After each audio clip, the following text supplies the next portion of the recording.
आकृति दिया गया है। क्या दिया गया है? आकृति दिया गया है। एक वृत्त है, वृत्त में कहा है कि ओडी एक व्यास है, एक एबी व्यास है, या बड़ा वृत्त है ना, बड़ा वृत्त। उसमें क्या है कि ये जो ओए है, ओए दिया है 7 सेंटीमीटर का सेंटीमीटर, तो ये भी 7 सेंटीमीटर होगा, तो उस तरह का ये भी 7 सेंटीमीटर होगा कि नहीं?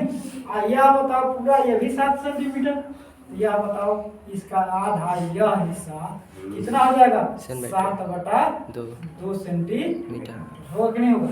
इसका मतलब हमको आकार है कि छायांकित भाग का क्षेत्रफल निकालिए। कौन सा भाग का? छायांकित भाग, माने हई भाग निकाले के बाद हई ध्यान दे रहा है ना। तो अब ध्यान देना एक चीज कि पहले छोटा है वृत्त, छोटे वृत्त की त्रिज्या हमको दे रखा है 7/2 हो जाएगा, क्योंकि इसका व्यास कितना है? 7 सेंटीमीटर। अब बड़े बड़े वृत्त की त्रिज्या दी है 7 सेंटीमीटर, दोनों की त्रिज्या हमको पता होगी। अब क्या करना है कि अगर छायांकित भाग निकालना, यह निकालना है, ठीक चीज ध्यान देना। ये अर्धवृत्त में से, किसमें से? अर्धवृत्त वाला में से ये त्रिभुज निकाल देंगे तो ये छायांकित भाग निकल जाएगी, नहीं निकल जाएगा। अब क्या है, इसको उसी में इसको क्या कर देंगे? जोड़ देंगे, तो यह भाग यह हो जाएगी, नहीं हो जाएगी। इसका मतलब यह है कि छोटे वृत्त का क्या क्षेत्रफल हमको ज्ञात करना है, और अर्धवृत्त के क्षेत्रफल ज्ञात करके उसमें त्रिभुज का क्षेत्रफल निकाल देंगे। क्लियर बात? अब क्या है कि छोटे वृत्त की त्रिज्या कितनी है? छोटे वृत्त का क्षेत्रफल त्रिज्या पता है 7/2। तो आप देखो क्या कि छायांकित भाग का क्षेत्रफल बराबर छोटे वृत्त का क्षेत्रफल प्लस अर्धवृत्त का क्षेत्रफल। तो अर्धवृत्त क्या? अर्धवृत्त मान लिया है क्या? AEC, इधर भी ले लो, लेकिन हमको इधर तो छायांकित भाग है AECF अर्धवृत्त AECF का क्षेत्रफल में से अगर त्रिभुज के क्षेत्रफल, तो त्रिभुज क्या है? देखो ACB ना, अगर हई निकाल दे दिया तो हई भाग बचेगा। अब क्या हुआ? छोटे वृत्त का क्षेत्रफल हमारा क्या हो गया? πr² प्लस एक अर्धवृत्त, तो आधा 1/2 πr², माइनस लेना है कितना? त्रिभुज का क्षेत्रफल तो होता है 1/2 आधार गुणे ऊंचाई। तो आधार देखोगे तो है ये भी है, और ऊंचाई देखोगे इधर से तो OC है। तो ए बी टोटल कितना हो जाएगा? 7 है या 7 है, कितना हो जाएगा? 14, और OC कितना हो जाएगा?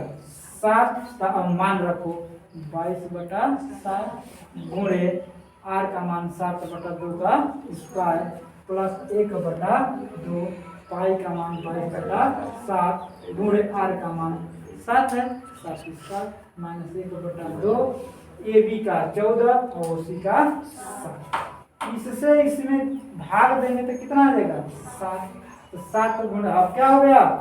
फिर देखो, अब 7/2 को 2 बार लिख दिए, 1/7 से 1/7 कर दिए, 11 गुना के 2 से 11 बार में कट जाएगा, बचेगा कितना? 11 से इसमें 7 में गुणा करके 11 से 77/2। इधर क्या है? 7 से 7 को कट जाएगा, 2 से 22 11 बार में कट जाएगा, तो 11 गुणे 7, क्या है? 7 गुणे 7।